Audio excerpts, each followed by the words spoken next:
नमस्कार दोस्तों, मैं सुमित अवस्थी, शादाब सिद्दीकी मेरे साथ हैं।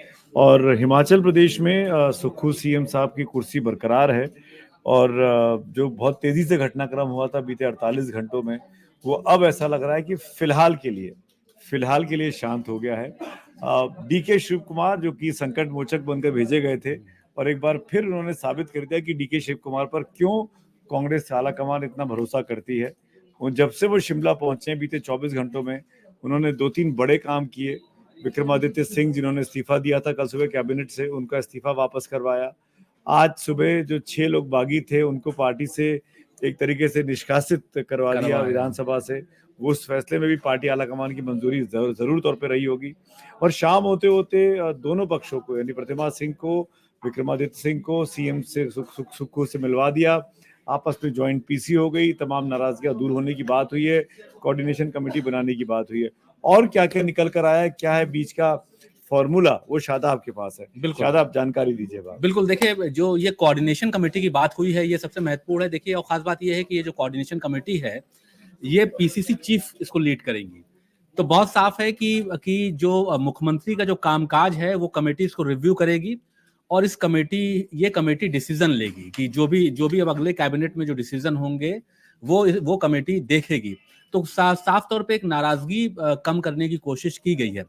दूसरी बात यह है कि देखिए, प्रतिभा सिंह ने एक लिस्ट मुख्यमंत्री को सौंपी थी, और उन्होंने ये कहा था कि ये कांग्रेस के कार्यकर्ता हैं जिनको एडजस्ट किया जाना चाहिए सरकार में और संगठन में। वो काम नहीं हो पाया था। अब कहा जा रहा है कि वो सभी लोग जो प्रतिभा सिंह की लिस्ट में हैं उनको एडजस्टमेंट दिया जाएगा, और उनको कोई ना कोई पद जो है वो सौंपा जाएगा। देखिए, आपको याद होगा कि जब विक्रमादित्य सिंह ने प्रेस कॉन्फ्रेंस की थी तो उन्होंने बहादुर शाह जफर का एक शेर पढ़ा था, और कहा था कि उनके फादर के लिए 2 गज जमीन भी मॉल रोड पर मुख्यमंत्री नहीं खोज पाए। तो ये जो एक उनकी जो प्रतिमा लगाने की बात है, हालांकि ये बहुत छोटी डिमांड है, कोई बहुत बड़ी डिमांड नहीं है, लेकिन ये कहा जा रहा है कि जल्द से जल्द पूरी होगी।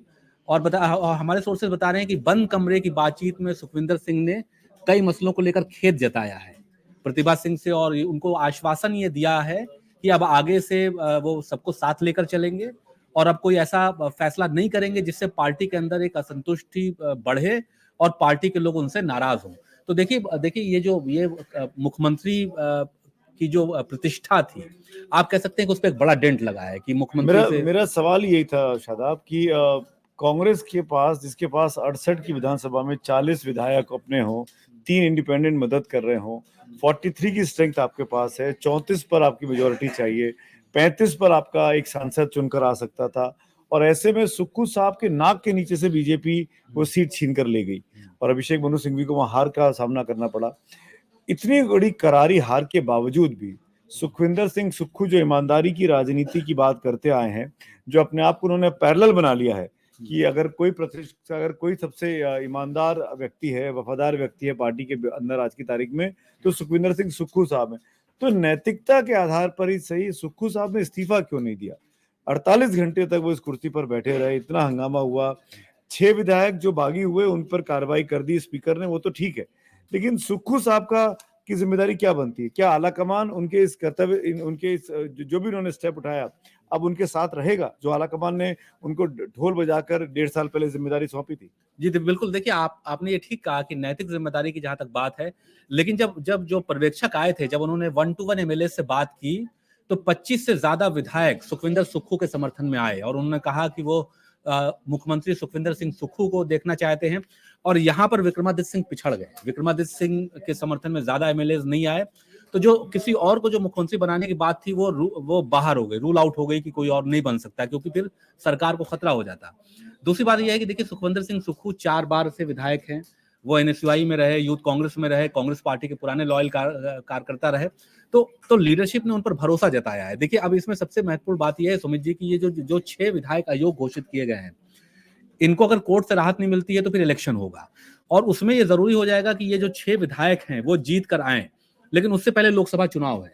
तो सुखविंदर सिंह सुक्खू की जो सबसे बड़ी चुनौती है वो लोकसभा चुनाव में पार्टी को जीत दिलाने की है, क्योंकि वहां पे जो बीजेपी अध्यक्ष हैं जेपी नड्डा, वो उनका होम स्टेट है, अनुराग ठाकुर जैसे बड़े नेता हिमाचल प्रदेश से आते हैं, वो लोकसभा लड़ते हैं, भाजपा के तमाम हैवीवेट लड़ते हैं, तो वो उनको उनकी जिम्मेदारी है। ये खबर मैं आपको और भी बता दूं कि देखिए डीके शिव कुमार के लिए जो आज का पूरा एपिसोड था ये भी आसान नहीं था। आज बहुत मतभेद भी रहे।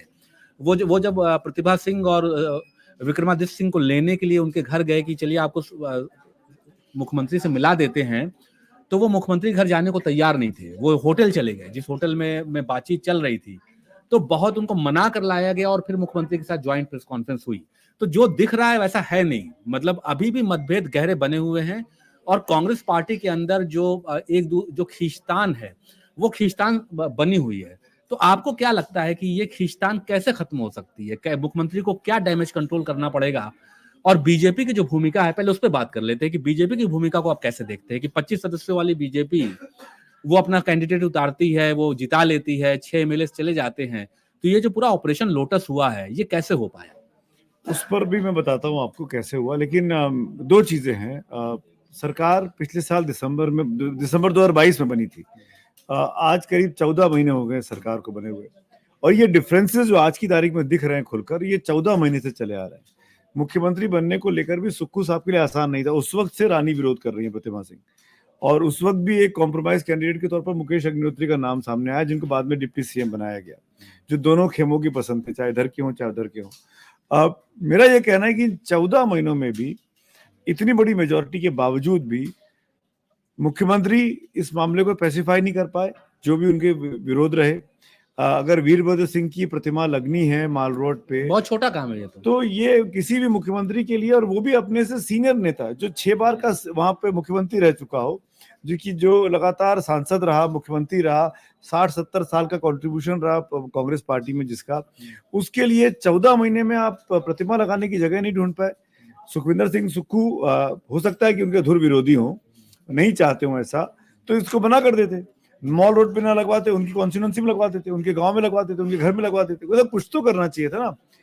दूसरी बात, जो प्रभारी है राजीव शुक्ला जी, उनकी क्या जिम्मेदारी बनती है इन 14 महीनों के भीतर? क्या दिल्ली का जो चेहरा वहां पर मौजूद था, भूपेश बघेल उस वक्त भी चुनावों में काफी एक्टिव थे, विधानसभा के चुनाव थे, तब तो छत्तीसगढ़ के मुख्यमंत्री थे, तब भी बहुत एक्टिवली वहां जा रहे थे, उनकी टीम वहां लगी हुई थी, उनकी टीम ने ही पूरे कैंपेन को वहां पर देखा था, छत्तीसगढ़ की जो उनकी कोर टीम है। आज की तारीख में बघेल साहब को, राजीव शुक्ला को भेजा गया। तो मेरा सवाल ये है कि क्या दिल्ली के नेता जो बैठे हुए थे, क्या वो प्रॉपर फीडबैक दिल्ली के मल्लिकार्जुन खड़गे को या प्रियंका गांधी को या राहुल गांधी को नहीं दे रहे थे? एक आपको और जानकारी दे दें, देखिए आपने राजीव शुक्ला का जिक्र किया, तो ये जो 6 विधायक गए हैं, तो ये राजीव शुक्ला के करीबी हैं ये सारे लोग। ऐसा कहा जा रहा है कि हिमाचल की राजनीति में इनमें बहुत से लोगों को राजीव शुक्ला अपने साथ लेकर आए थे, और एक एमएलए ऐसे थे जिनको बीजेपी से टिकट नहीं मिला तो वो कांग्रेस से टिकट लेकर गए। लेकिन राजीव शुक्ला, कहा जा रहा है कि जो सोर्सेज हैं वो ये बता रहे हैं कि उन्होंने बंद कमरे में अपने हाथ झाड़ लिए और कहा कि मेरी बात भी मुख्यमंत्री नहीं सुनते थे। उन्होंने कहा कि जो दो एमएलएज हैं उनको मैंने मुख्यमंत्री बनाने की सिफारिश की। उन्होंने राजेंद्र राणा और सुधीर शर्मा का नाम लिया, और राजीव शुक्ला ने यह कहा कि वो दोनों को मुख्यमंत्री बनाना चाहते थे, लेकिन मंत्री बनाना चाहते थे, लेकिन उनकी नहीं चल पाई। तो राजीव शुक्ला भी जो है वो सारा ठीकरा जो है वो मुख्यमंत्री के सर पे फोड़ रहे हैं। मतलब सुक्खू साहब मनमानी कर रहे थे। वो ऐसा राजीव शुक्ला ने, हमारे सोर्सेज बता रहे हैं कि वो उन्होंने कहा है कि मैं क्या करूं जब मेरी नहीं सुनी जा रही है। तो ऐसे में तो मतलब ये फीडबैक उन्होंने दिल्ली में दिया होगा ना, सोनिया जी को, प्रियंका को, राहुल को, खड़गे साहब को। उस फीडबैक मिलने के बाद दिल्ली ने क्या किया, मैं ये जानना चाहता हूँ। दिल्ली के जिसको हम कांग्रेस आला कमान कहते हैं अपनी आम बातचीत में, उन्होंने इस मामले को, क्योंकि मेरे पास ये भी जानकारी है कि राज्यसभा के नॉमिनेशन जब चल रहे थे, जब नोटिफिकेशन आया कि राज्यसभा के चुनाव होने, तो दोनों ही खेमे, प्रतिमा सिंह भी मिली है दिल्ली में आके खड़गे साहब से, और सुक्खू साहब भी मिले, और दोनों ने कहा कि बाहरी आदमी को मत दीजिएगा, अगर बाहरी कोई दीजिएगा तो सोनिया जी के अलावा कोई और नहीं होना चाहिए, वरना बाहरी आदमी को हम नहीं जिता पाएंगे। दोनों ही खेमे इस बात को लेकर कॉन्फिडेंट नहीं थे कि अगर कोई बाहरी आदमी आया तो हमारे लोग वोट करेंगे कि नहीं करेंगे। तो ये बहुत बड़ा वो दिखाता है कि पार्टी के भीतर जो है कुछ ज्यादा ही डेमोक्रेसी है। ये डेमोक्रेसी है या ये लापरवाही है, ये क्या है? ये कांग्रेस पार्टी की सही तस्वीर दिखाती है, और इसी वजह से बीजेपी को मौका मिलता है कांग्रेस से शासित राज्यों में घुसपैठ कर जाने का। ये पूरा का पूरा मामला जो है ये कांग्रेस की कोताही का है। बीजेपी को उन्होंने थाली पे सजा के दिया कि आओ और लूट लो इस पूरे माहौल को। और यही इसीलिए मैं कह रहा हूं बार बार कि बीजेपी ने 10 दिन पहले रणनीति बना ली थी। जो आपने मुझसे सवाल पूछा ना, 17-18 फरवरी को दिल्ली में राष्ट्रीय कार्यकारिणी और पदाधिकारियों की बैठक थी बीजेपी की। उसमें जयराम ठाकुर ने पहली बार कहा दिल्ली के नेताओं को, जेपी नड्डा साहब भी उसमें थे, नड्डा साहब खुद हिमाचल से आते हैं, कि भाई हर्ष महाजन चुनाव जीत सकता है अगर हम थोड़ी मेहनत करें तो। हमने कैंडिडेट सही दे दिया है और हर्ष महाजन भी कॉन्फिडेंट हैं कि अगर थोड़ा मुझे सपोर्ट मिले तो मैं ये चुनाव जीत के दिखा सकता हूं। उसके बाद दिल्ली की लीडरशिप मतलब एक्साइटेड हुई, सौदान सिंह को जिम्मेदारी दी गई। सौदान सिंह जो कि उपाध्यक्ष हैं, जो आरएसएस में प्रचारक की भूमिका में भी रहे और पहाड़ी इलाकों में उन्होंने अपना जीवन बिताया है, उत्तराखंड, हिमाचल और इन सब इलाकों में। और उन सौदान सिंह को वहां डिप्यूट कर दिया गया। सौदान सिंह ने हर्ष महाजन के साथ मिलकर, जो ये बागी थे, जो जिन 6 सस्पेंड हुए, उसके अलावा 9-10 लोगों के साथ मुलाकात की और ये तय कर लिया कि भाई किस तरीके से चुनाव को अपने पक्ष में पलटना है। तो बीजेपी उस लेवल पे जाके 25 से 34 हो गई और ये 43 से 34 हो गए। मतलब आप ये इसे जैसे गोवा में हुआ था ना, एक बार चुनाव जीत कर भी बीजेपी ने सरकार बना ली थी, दिग्विजय सिंह पहुंच ही नहीं पाए थे उस वक्त के जो प्रभारी थे। तो वही स्थिति इस बार भी दिखाई दी। बिल्कुल बिल्कुल। तो देखिए एक सवाल और भी है कि देखिए जो ये 6 विधायक हैं, हाँ, इनके नाम बता दीजिए भाई। राजेंद्र राणा जी हैं सुजानपुर के, सुधीर शर्मा है धर्मशाला के, रवि ठाकुर है लाहौल स्पीति के, चैतन्य शर्मा है गगरेट से, देवेंद्र भुट्टो है कूटलेहड़ से और आईडी लखनपाल है बड़सर से। बिल्कुल। तो ये जो 6 एमएलएज हैं, देखिए सवाल इनके ऊपर भी उठ रहे हैं कि ये सारे लोग कांग्रेस के सिंबल से चुनाव जीत कर आए और इतनी जल्दी इनका हृदय परिवर्तन हो गया, यानी 1 साल में ही ये बदल गए। तो सवाल ये है कि ये क्यों बदले। इसके पीछे आपको याद होगा कि मुख्यमंत्री का भी एक बयान आया था। उन्होंने कहा था कि पब्लिकली मुख्यमंत्री ने आरोप लगाया था कि ये 40 लोग अगर बिके नहीं होंगे तो हमारे साथ रहेंगे। ये बयान मुख्यमंत्री का था। इनफैक्ट आज ही स्पीकर ने तो कार्रवाई करते हुए इन 6 की सदस्यता रद्द कर दी है और इन 6 में से 1-2 के बयान भी आ गए हैं कि वो इसको चैलेंज करेंगे, वो कोर्ट में और जाएंगे। आपको एक इंटरेस्टिंग बात बताऊं कि इसमें एक एमएलए ऐसे हैं जिन्होंने प्रेम कुमार धूमल को चुनाव हराया है। हाँ, यानी अनुराग ठाकुर के फादर को चुनाव हराकर वो एमएलए बने हैं। तो सोचिए कि ये सारे, इसमें 3 एमएलए हमीरपुर जिले के हैं, जो कि मुख्यमंत्री का भी होम डिस्ट्रिक्ट है और बीजेपी के बड़े नेता का भी होम डिस्ट्रिक्ट है। तो आप अंदाजा लगाइए कि बीजेपी के अंदर भी कितनी उथल पुथल है। सवाल यह है कि जब ये इलेक्शन लड़ने जाएंगे तो अब तो ये भारतीय जनता पार्टी के मेंबर हो गए, तो बीजेपी को इनको सिंबल देना पड़ा। बीजेपी जब इनको टिकट देगी तो जो लोग इनके खिलाफ पिछला विधानसभा चुनाव लड़े थे, तो बीजेपी के अंदर एक गहरे मतभेद होंगे और जो बीजेपी को अपने लोगों को बनाना एक थोड़ा सा मुश्किल होगा कि वो अपने लोगों को कैसे समझाएगी कि जो 1 साल पहले आपसे चुनाव लड़कर जीत कर आए, आज वो बीजेपी में शामिल हो गए। तो ये एक बीजेपी के सामने भी एक चुनौती आएगी। अब समझिए, देखिए ये जो मतभेद हैं, थोड़ा इस पर भी चर्चा कर लेते हैं कि आखिरकार जो सुखविंदर सुक्खू ने ऐसा क्या कर दिया कि इतना बड़ा रिवोल्ट हो गया और उनको पता भी नहीं चला। देखिए जो इसकी 2-3 वजह हैं। कहा यह जा रहा है कि जो प्रतिभा सिंह पीसीसी चीफ थी, लेकिन सुखविंदर सिंह सुक्खू उनको लगातार नजरअंदाज करते रहे और उनकी बातों को नहीं सुनते रहे और उन्होंने धर्मशाला में एक प्रोग्राम रखा, उन्होंने प्रतिभा सिंह को सूचित नहीं किया और एक सरकार के जश्न 1 साल का पूरा होने पर जश्न मनाया गया, तो उस पर वो बड़ी नाराज हुई, जिसके बाद सुक्खू ने उनको घर जाकर मनाया। कैबिनेट विस्तार में उन्होंने देरी की, लगातार कैबिनेट विस्तार का उनके ऊपर दबाव रहा और जिन लोगों के नाम सुझाए गए उनको उन्होंने सीएम नहीं मंत्री नहीं बनाया, बल्कि दूसरे लोगों को उन्होंने मंत्री बनाया, जिससे पार्टी के अंदर फूट पड़ी। जो एमएलएज हैं वो विधायक अफसर बदलने की मांग करते रहे कि उनके जिले के जो डीसी हैं, जो दूसरे अधिकारी हैं, उनको बदला जाए, लेकिन मुख्यमंत्री इस मांग को नहीं मानते रहे। तो उनके खिलाफ एक असंतोष पैदा हुआ मुख्यमंत्री के खिलाफ, जिसकी वजह से उनको इतने बड़े विद्रोह का सामना करना पड़ा। एक चीज और है कि उन्होंने 2 कैबिनेट मंत्री बनाए, लेकिन 1 महीने तक उनको पोर्टफोलियो नहीं दिया और वो बिना पोर्टफोलियो के हिमाचल में घूमते रहे, जिससे भी सुखविंदर सुक्खू को काफी बदनामी झेलनी पड़ी। तो ये सब का फल ये हुआ कि सुखविंदर सुक्खू बीते 14-15 महीने से जो मनमानी कर रहे थे एक तरीके से, उन पर अब लगाम कसने के लिए कमेटी बना दी गई है। बिल्कुल। और कोऑर्डिनेशन कमेटी उसको नाम दिया गया और उसकी चेयरपर्सन उनकी विरोधी प्रतिभा सिंह को बना दिया गया है। मतलब मुख्यमंत्री के कामकाज की समीक्षा एक कोऑर्डिनेशन कमेटी करेगी, जो उनके धुर विरोधी जिसकी अगुवाई कर रही है प्रतिभा सिंह, जिन्होंने ये पूरी बगावत इस बार अंजाम दी। तो ये अगर आज मैं पूछना चाहूँ कि हिमाचल की 4 लोकसभा की सीटें, शादाब, तो क्या लगता है जब 2 महीने के भीतर चुनाव हो रहे हैं, अगले 1 हफ्ते 10 दिन के अंदर चुनाव अनाउंस हो जाएंगे, क्या जो 4 लोकसभा सीटें आज की तारीख में भाजपा के पास हैं, क्या वहां पे मुकाबला कर पाएगी कांग्रेस? देखिए, सुक्खू को जो अभयदान मिला है उसके पीछे एक लोकसभा चुनाव भी एक बड़ी वजह है, क्योंकि अभी अगर मुख्यमंत्री बदला जाता तो लोकसभा में कांग्रेस को बहुत मुश्किल होती, इसलिए उनको अभयदान मिला है। दूसरी बात यह है कि चूंकि हिमाचल प्रदेश से बहुत ज्यादा सांसद नहीं आते हैं, तो लेकिन हैवी वेट आते हैं, जो आते हैं, चूंकि वो जेपी नड्डा का होम स्टेट है, तो उनके लिए सुखविंदर सुक्खू के लिए एक बड़ी चुनौती ये भी होगी कि वो कांग्रेस के लोगों को लोकसभा चुनाव जिताएं, पार्टी के अंदर एक विश्वास एक चीज और बताइए, आपने बहुत कीनली आज सुबह से ऑब्जर्व किया है वहां के डेवलपमेंट्स को। जब इन 6 लोगों को स्पीकर ने अयोग्य कर दिया, इनकी सदस्यता रद्द कर दी, इन 6 में से एक दो लोगों ने कह भी दिया कि वो कोर्ट में जाके चैलेंज करेंगे, प्रतिभा सिंह या विक्रमादित्य सिंह का कोई रिएक्शन आया इन 6 को सस्पेंशन पे? उनका क्या कहना है? देखिए, प्रतिभा सिंह का बड़ा इंटरेस्टिंग रिएक्शन आया। हाँ। उन्होंने कहा कि स्पीकर ने जल्दी कर दी। उन्होंने कहा, प्रतिभा सिंह ने यह कहा कि स्पीकर को थोड़ा रुकना चाहिए था, थोड़ा और विचार करना चाहिए था। यानी प्रतिभा सिंह बहुत खुश नहीं है इन विधायकों को निलंबित किए जाने पर। तो ये बड़ा इंटरेस्टिंग है। क्या ये संभव है इस स्पेसिफाइंग फॉर्मूले में कि ये 6 लोग वापस कांग्रेस में आ जाएं? क्योंकि आज जो सस्पेंड किए गए हैं और कांग्रेस के टिकट पर बाय इलेक्शन लड़े, अगर बाय इलेक्शन होता है तो? देखिए, अब तो ये आयोग घोषित हो गए, अब तो इनको चुनाव जीत कर ही आना होगा। हाँ, तो ये कांग्रेस का टिकट देगी इनको? प्रतिभा सिंह टिकट दिलवाएंगी? क्योंकि प्रतिभा सिंह अगर संतुष्ट आज की तारीख में, तो दबाव बनवाने के लिए मतलब फिर एक बार प्रतिभा सिंह वर्सेस सुक्खू होगा। इन 6 को पार्टी में लेना है कि नहीं लेना, तब क्या होगा? देखिए अब ये है कि ये राजनीति में कुछ भी संभव है और ये अगर ऐसा होगा तो ये बहुत बड़ा पॉलिटिकल डिसीजन होगा। लेकिन अभी के हालात में मतभेद बहुत गहरे हैं और ये जो एमएलएज हैं वो बीजेपी के पाले में हैं और वो कह भी रहे हैं। आपको याद होगा कल विधायकों से पूछा गया, जब वो हरियाणा पुलिस और सीआरपीएफ के सुरक्षा में जब आए विधानसभा, तो उनसे पूछा कुछ पत्रकारों ने कि आप किसके साथ हैं, तो विधायकों ने कहा कि बीजेपी के साथ हैं। तो ये जो 6 विधायक हैं वो बहुत साफ कह रहे हैं कि वो बीजेपी के साथ हैं और अब बीजेपी छोड़कर नहीं जाएंगे।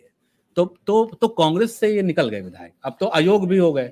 नहीं, अयोग तो विधानसभा से हुए हैं। आपको चुनाव लड़ना पड़ेगा दोबारा। अगर अपने आपको एमएलए कहलाना है तो टिकट तो आपको कोई भी दे सकता है। आपको कोई सजा थोड़ी हुई है, जेल थोड़ी गए कि आप पे बार लग गया कि अब आप चुनाव नहीं लड़ सकते हैं।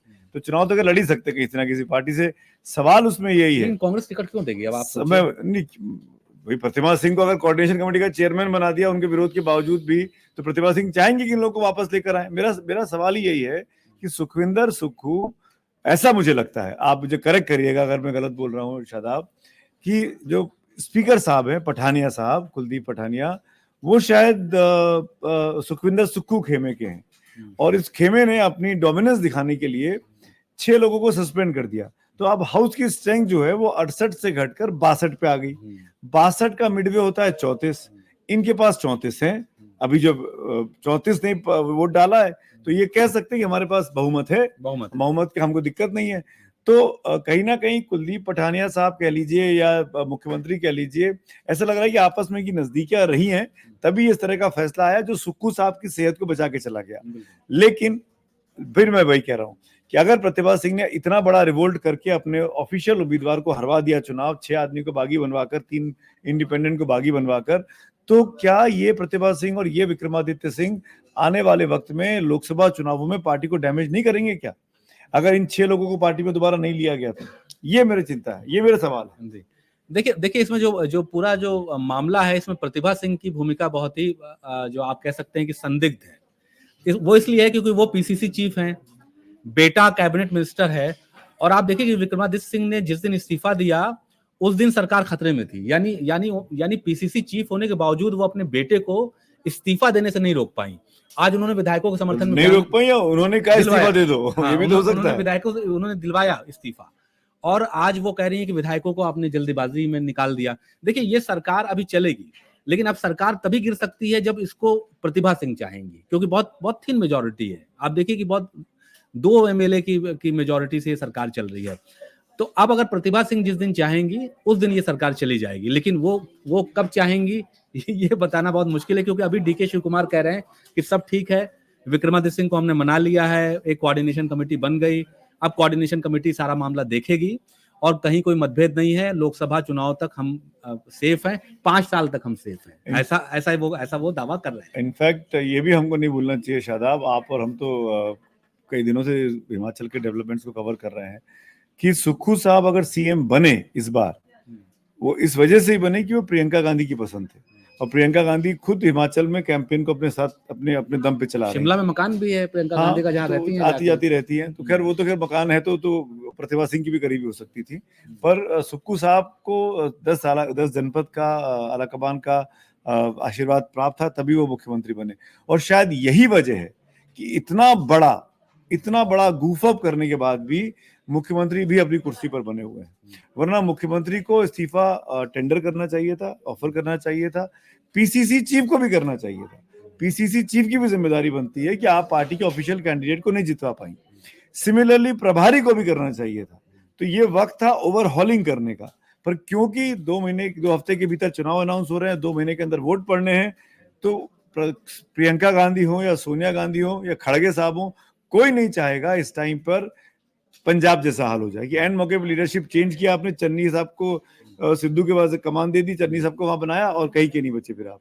तो ये पंजाब लगा हुआ है हिमाचल से, तो वो हवा वहां ना बह जाए, इस चक्कर में भी बचा के रखा गया है कि, लेकिन 1.5-2 महीने के बाद आप मान के चलिए कुछ बड़ा होगा वहां पे, चाहे तो सुक्खू साहब के अगेंस्ट में हो, चाहे प्रतिभा सिंह के अगेंस्ट में हो, होना जरूर है। बिल्कुल। तो चलिए इस पूरे घटनाक्रम पर हमारी नजर बनी रहेगी और जो भी आगे डेवलपमेंट होगा वो आपको बताते रहेंगे। फिलहाल प्रभारी वहां से लौट गए हैं और ये दावा करके गए हैं कि सरकार सेफ है, अगले 5 साल तक सुखविंदर सुक्खू मुख्यमंत्री बने रहेंगे, सब कुछ ठीक है, ऑल इज वेल कह के निकले हैं। अब जो भी होगा तो उसकी जानकारी जरूर आप तक हम लोग पहुंचाने की कोशिश करेंगे। ऑल इज वेल ऑब्जर्वर के लिहाज से जो वहां से निकले हैं, हम उसमें फिलहाल शब्द जोड़ रहे हैं। फिलहाल all is well for Congress in Himachal Pradesh. Thank you. नमस्कार।